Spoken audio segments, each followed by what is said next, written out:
Thank you for tuning in. 6 minutes after 10 o'clock. It is beautiful out there, Robin. Oh, it is gorgeous. Absolutely beautiful. So I have become very what's it called? Gun shy or something? When you when I see certain topics as certain guests, I say, oh no. I just don't want to talk about politics anymore, and I don't want people to tell me that I haven't thought things through when I bring up my religious beliefs. I hate it. I mean, it's implying that so when I saw we were talking about science and religion, I thought, oh no. And then I saw that it was the Discovery Institute, and I said, oh, yes, okay. Because the guests we have from the Discovery Institute always speak my language. Michael Newton Keyes is on the phone. He is a senior fellow at the Discovery Institute. He's a former Fulbright scholar, a lecturer in the history and philosophy of science at Biola University. I love talking to you guys. Good morning, Michael. How are you? Thank you for being on the show. Good morning to you, Larry, and to you also, Robin. Good morning, Michael. Yeah, when I saw you with the Discovery Institute, I knew this was going to be a conversation I was going to enjoy. I learned so much from you guys, by the way, and I should have mentioned you have a book called Unbelievable, which you'll explain what that is. So, good morning again. Yeah, let's do this. Yeah, sorry, I'm just too much talkative here. The subtitle of the book is 7 Myths About the History and Future of Science and Religion. So, how do we know the future of science and religion? How do we know that? Well, actually, the 7th and final myth that I debunk is a futuristic myth that atheists are now spinning out about how contact with extraterrestrial life will be a sort of a nirvana experience where moral, spiritual reorientation on Earth will occur because these aliens will be so advanced that their technology and their knowledge will be like magical. Wow.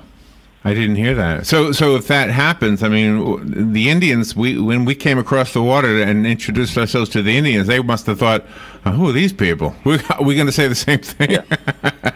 Is that going to happen to us? Well, sure. I mean, sure, there's always a cultural gap and technology gap that we can look at historically and see. But the kind of story that I'm actually debunking here is that atheists are now saying that, well, for example, Richard Dawkins, he actually says that he expects that an encounter with aliens would be an encounter with a being far superior to the biblical God. So this is a whole new mythology. Oh, wow. That's materialistic. This is not just like, something in a cool sci-fi flick where they got better, spaceships and better guns or whatever. This is a whole new level, and it's really unbelievable when you look at why they think this. Well, you know what has happened for me when somebody says, if we had alien contact, would you change your faith in God? And I would say, no. Why would I? I mean, God would have made them too. Well, why would I not? Why would I change my mind about God? And the thing that always gets to me, I'll be totally honest, is when I bring it up and then somebody says, well, you just haven't thought this through enough. And all of a sudden I'm being spoken to in a condescending way because they obviously have thought this through and I haven't given it a thought. The truth is I've given it a lot of thought. I'm 64 years old. I've given this a lot of thought. There's been quite a diversity within the Christian tradition about aliens, everywhere from alien haters to alien lovers. And for example, Nicholas of Cusa in the late Middle Ages thought aliens are fine, and if God wanted to make other worlds with life on it, that's fine. So yeah. Right. I know, but Richard Dawkins, who you mentioned, he's one of those. I've never spoken to him personally, I don't think. Have we had him as a guest? I don't think so. No. But we've had people who've quoted him, and they will basically say that exact same thing to me, that I obviously haven't thought this through. But I hate that. So tell me, the book is called Unbelievable. Tell me about some of the things from history that you talk about. Right. Well, one of them is kind of related to extraterrestrial intelligence. The very first myth that I debunk it goes like this: a big universe is a problem for Christianity. Counts against the credibility of Christianity, and it takes the following form. Well, back in the ancient and medieval worlds in Europe, and people were religious. They thought that Earth was pretty big compared to the universe. In other words, the universe is small. The Earth occupies a big chunk of the universe. There's not much out there. And once we discovered that the universe is huge, well, that made Earth appear to be insignificantly small, and therefore the inhabitants of Earth are certainly not any special part of God's plan, are insignificant. Well, that just flies in the face of real history, because if you go to ancient Hebrew poetry like Psalm 8, the psalmist looks into the night sky and says, "What is man that you are mindful of him, God? We feel so small given how vast the cosmos is." But then there's this and yet you've made us a little lower than the angels, and so on. In other words, we're made in the image of God. So regardless of our physical size, we still have significance. And by the way, size and significance don't always correlate. That's a logical fallacy. That's right. That's right. Yeah. Oh, well, I love that. Okay, so in other words, the Bible was right. I mean, there was evidence in the Bible that the writers of the Bible, I know people say God wrote the Bible, and I don't even know what the answer is to that one, but the writing in the Bible, anyway, expresses that the universe is huge. There's countless passages like that, and I cite quite a few in the book, yeah. You know what? One thing that comes up, too, and I know that I've heard this answer before, but maybe you could articulate it. The dinosaurs. They always say dinosaurs are not mentioned in the Bible, but they're somebody told me they are. Do you have anything like that? Well, not clearly mentioned, and I seriously doubt they're mentioned at all. And by the way, there's tons of things not mentioned in the Bible. I mean, the Bible's a very specific history of God's encounter with humanity, and you should expect there's millions of things the Bible would never mention, so that's no big deal. During the Dark Ages, I guess, when you had the religious people sort of ruling everybody, how did science and the people that were into religion come together with each other? Were there wars? Were there slayings, things like that? Yeah, good question, Robin. Yeah, the medieval period, or the Middle Ages, sometimes called the Dark Ages, well, it turns out that that period of time was really an age of illumination in many ways, because some of the basic methods of science were worked out, and people, here's another one.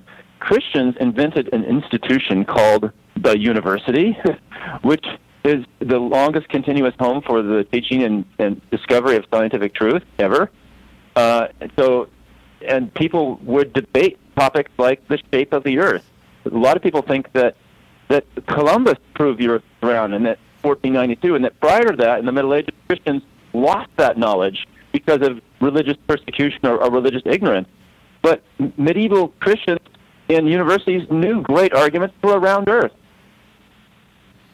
You know, I've often thought that if we had just looked up in the sky and realized that all the other creations of God are also spherical, then why would we be any different? I actually use that same kind of reasoning when I think about people who feel like they don't have any talents, because if you look around, every creature that God has ever made has a talent, some way to provide for itself, and to provide for its offspring, etc. Why would God make us any different? I'm sure we all have the ability to do those things. Yeah, Larry, that would be an argument from analogy. You say, well, look at all those other celestial bodies. They're like us in some respects, and they're also spherical. It seems like we would also be round also, our Earth that we live on. And yeah, that's an argument. And there was even a better argument that medieval students routinely learned in the universities. Look up at the moon during a lunar eclipse, and as the shadow of Earth is cast on the moon and sweeps across the face of the moon, you'll see that the edge of that shadow is curved. Yeah, right. Yeah.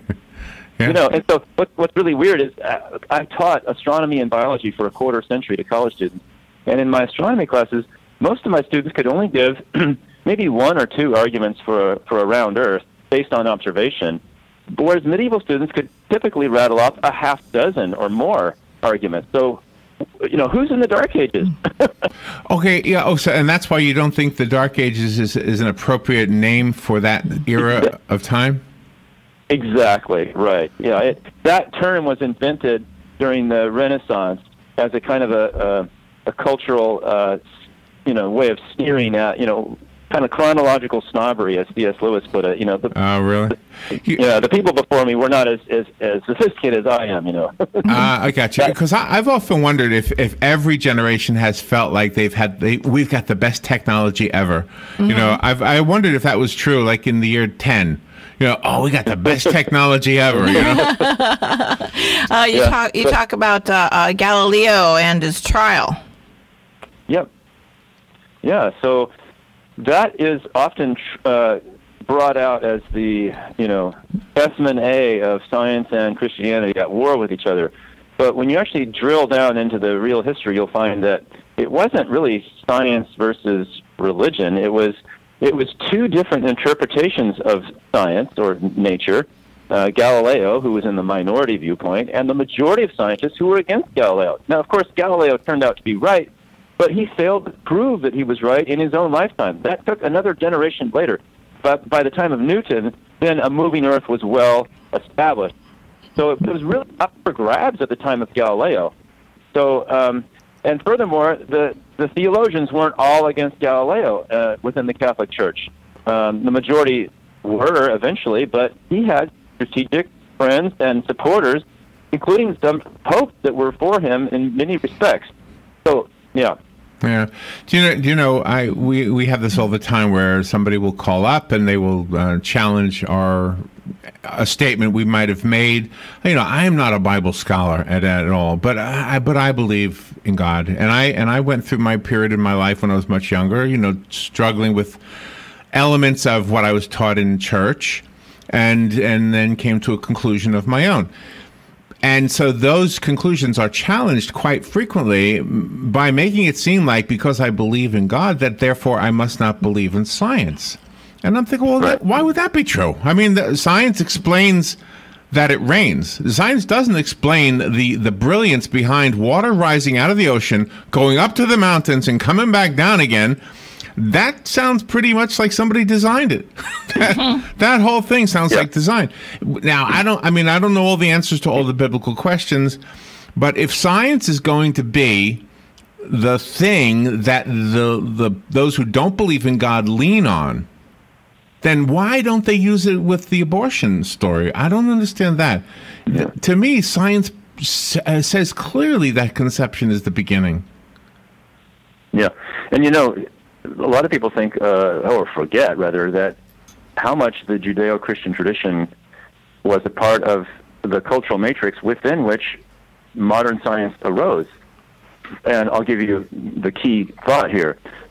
Early modern scientists such as Copernicus, Kepler, and Galileo, and Newton believed in a supernatural creation of the cosmos, and that gave them the expectation that they could discover mathematically elegant natural laws because the world was made by a maximally rational lawgiver, and mathematics comes from the mind of God. It's eternally in the mind of God. They believe this, and I quote this in my book. It's really amazing stuff. Belief in God was a science starter, not a science stopper. Yeah, I just think it's almost like looking at a car, and nobody would question that a car is made by human beings. But that doesn't mean I can't try to figure out the science behind how it was made, and that's I think what we do. I think science figures out the laws that God put in place to make things happen. Like when it rains, there's all of the alcohol that evaporates, all of the other things that evaporate, they never come back down. Yeah. Right. When it rains, it's pure water. Mm-hmm. That's an ingenious thing. If I were God, that's what I would have done. I would have made water rise up, go to the mountains, come back down, so everybody can have water, right? Yeah. One of my colleagues at Discovery Institute, Michael Denton, has written on the ingenious design of how just simple things like water and so on. There's a whole series of books he has. So go to discovery.org and look for Michael Denton for that kind of stuff. But what I do is I dig a little deeper, and I'm looking at how science itself operates. It owes so much to Christian belief to even get the science going in the first place. And that's why the stories that say science and Christianity are at war are really just unbelievable. That's the book title. You know, the other science, too, that seems to be ignored by those who want to believe in evolution, the very science that they're leaning on indicates that DNA doesn't usually change from generation to generation. And yet the DNA of humans and primates, they're not the same. But somehow they figure we came from that. I don't understand why one science works for them and the other science doesn't work. And they'll throw it at you like it's absolutely proven. Yeah. Yeah, they'll take very speculative, scenarios about common ancestry, and even though the fossil record doesn't bear up common ancestry, they'll just look at similarities and differences among currently living organisms and try to infer what kind of branching pattern of descent with modification occurred. I mean, it's an interesting game you can play, but it doesn't really track truth if the fossil record shows, abrupt appearance and no significant evidence of major transitions from one major body part to another, and that's what we find. Well, you introduced us to the philosopher Giordano Bruno. I was not familiar with him. Did the church feel he was a threat? Yeah, Bruno, so his life was between the time of Copernicus and the time of Galileo, and unfortunately it was in the really heated part of the Counter-Reformation when the Catholic Church, was responding to the challenge of Protestantism and was kind of guilty of overreach in many instances and they tightened up their heresy books and like what counted as heresy and so on. So when Bruno started to go around Europe and say things, like, well, Jesus is just one more migrating soul going from planet to planet, and he actually mocked Jesus as, really not uniquely a divine, the divinity in human form, but just one more migrating soul, and his talk of an infinite universe and going from planet to planet kind of sounded scientific, and some have said, well, he's a martyr for science because the Catholic Church burned him at the stake. Now, he was burned at the stake, and that was a horrible thing to do, but he wasn't a martyr for science. He was really a martyr for free speech, for having philosophical and religious views that just weren't in sync with historic Christianity. So that's Bruno for you. Yeah, and when we talk about that era in our history, it's happening right now. There was a story just yesterday that Russia has arrested a guy because he was a Jehovah's Witness. Mm-hmm. Now, if Jehovah's Witnesses, we can debate their belief and everything, but they have the freedom to practice their religion here. Not so in Russia. We thought Russia was a little bit more advanced than that, a little bit, but it's not. It's not free for religious belief anyway. Yeah, and the vast majority of Christians throughout history have been against burning heretics. The way of Jesus is using logic and love, not coercion. Well, that's it right there. What you just said right there says it all, because when somebody throws up the Crusades, for example, but that whatever happened in the Crusades, that wasn't Christ. That was people who thought this is what to do. The Crusades doesn't justify ISIS. Right. Yeah, there are a lot of things done in the name of Christianity that were really not authentic Christianity. I mean, just like politicians today can invoke religious language but really not be authentic followers of Christ. Correct. And how about Bill Nye, the science guy? Where does he stand? Is he more toward the atheist part? Yeah, I mean, he's kind of coy about that, but he's clear. I mean, he got the Humanist of the Year award about a half dozen years ago, where he was mocking, the idea that humans have any special significance in a divine plan, because we're just an insignificant speck. Again, kind of that first myth I talked about, that a big universe counts against Christianity. He swallows that whole, and it just doesn't even follow logically from the premises, from his starting points. And so, but yeah, he's a funny guy, but he's just wrong. One of the things that we have in the prep material to help us understand what your book is about, by the way, if you're just tuning in, the book is called Unbelievable: 7 Myths About the History and Future of Science and Religion. I found it on Amazon. It's getting rave reviews. It's written by our guest, Michael Newton Kees, Keas. One of the things that was in the information that we had about the book was, what was it again? It was... Oh my gosh, Robin, I did it again. My brain just dropped out. Oh gosh. I like the fact you have your middle name as Newton. Yeah, my grandfather was named Newton. Yeah. That's pretty amazing. It was about the idea that the what's the word I'm looking for? The fact that humans, I'll just make it real simple, I guess, because I can't think of a better word. The fact that humans seem to want religion is being embraced by world leaders to actually turn us against religion by making a science pseudo-religion that seems palatable to all of us. And sometimes it even seems the Pope is going along with that. And I'm not a Pope basher, don't say that. But it just, some things in the news make me wonder if what you're doing basically with this in your book is kind of raising a red flag of, look, you're going to be shown this thing that is supposed to be like a sugar-free religion or something. Well, that's the seventh and final futuristic myth, and kind of coming back to that full circle. I think, with leading philosophers and scientists saying, an alien encounter is going to massively restructure religion, and it will put religion on a new scientific basis, because we will join galactic and intergalactic knowledge that has been evolving for billions of years, and it will be godlike to us. It will be a new revelation that will completely revise traditional religion. But the basis for this talk is just ridiculous, and that's why I spent a whole chapter on it. Part of it has to be artificial intelligence, and the claim that AI can become conscious and therefore go through vast distances of space because they're alien robots that are conscious that could handle a longer trip as opposed to biological aliens. But I show that the whole AI techno magic story is totally hollow. Mm-hmm. No, sure. Glad. I mean, all it is us telling robots what to do. So what would happen, do you think, just as hypothetical now, if aliens landed and then here comes, Richard Dawkins, and he says, hey, can you finally settle this, these ignorant people? Mm-hmm. And the alien says, oh, sure, what's the problem? They got this guy, Jesus. They think he's the son of God. What? He is. What are you talking about? Yeah, that's what...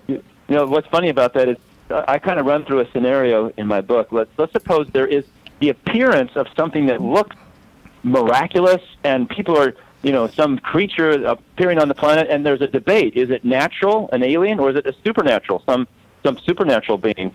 And the irony is, given the literature of the atheists, they would really have no way of helping other people discriminate between those two interpretations, because they imaginatively extrapolate into the future where technology becomes magic or totally indistinguishable from it.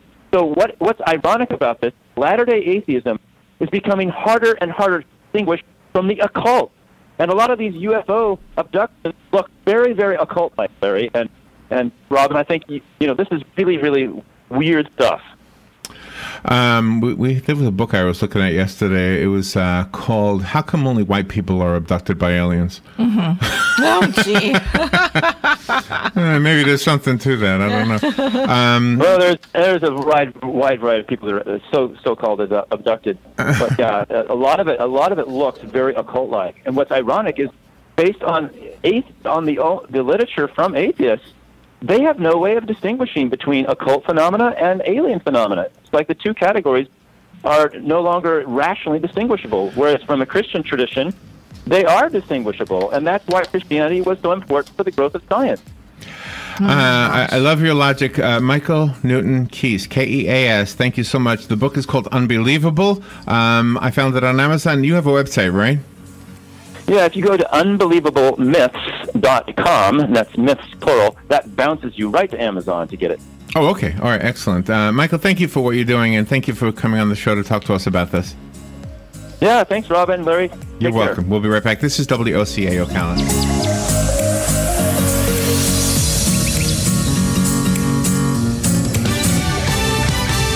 Fox News, I'm Chris Foster. President Trump tweets, Democrats at the top are killing the great state of Virginia.